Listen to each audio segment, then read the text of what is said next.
High বন্ধুরা, তোমরা কেমন আছো? আশা করি খুব ভালো আছো। আমিও খুব ভালো আছি। এই দেখো, আজকে শাক নিয়ে এসেছি, পূর্ণলবা শাক। এটাকে বলে পূর্ণলবা শাক। আমি কেটে বেছে ধুয়ে নিয়েছি। এর সঙ্গে দুটো আলু দিয়েছি আর একটা পটল দিয়েছি। এই দেখো, এই শাকটা খুব ভালো, যাদের পাটা ফুলে যায় তারা ঝোল করে খেতে হয়। এই যে হচ্ছে পূর্ণলবা শাক। চলো আমি কিভাবে করব তোমাদেরকে দেখাচ্ছি। বন্ধুরা, আমি কড়ার মধ্যে তেল দিয়ে দিচ্ছি, একটু সর্ষে দিয়ে দেবো আর একটু আদা ঘষে নিয়েছি।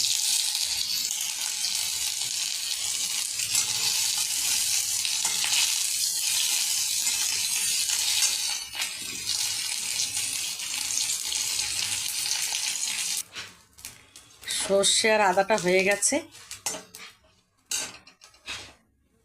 এবার এই শাকটা আমি দিয়ে দেবো।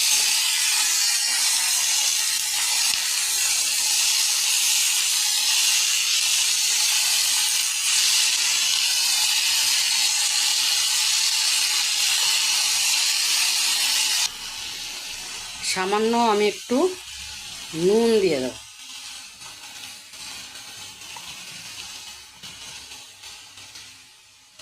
আমি একটু হলুদ দিয়ে দেবো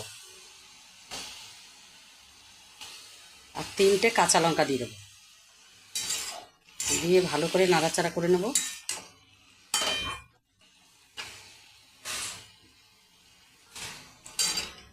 ভালো করে নাড়াচাড়া করে নিলাম, শাকের ভেতর থেকে জল বেরালো। এবার আমি একটু চাপা ঢাকা দিয়ে দেবো।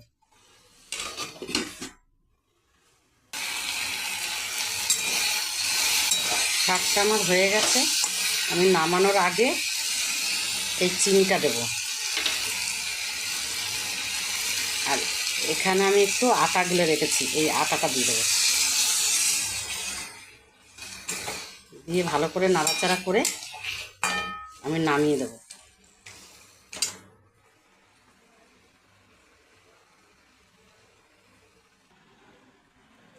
দেখো, আমার শাকটা হয়ে গেছে।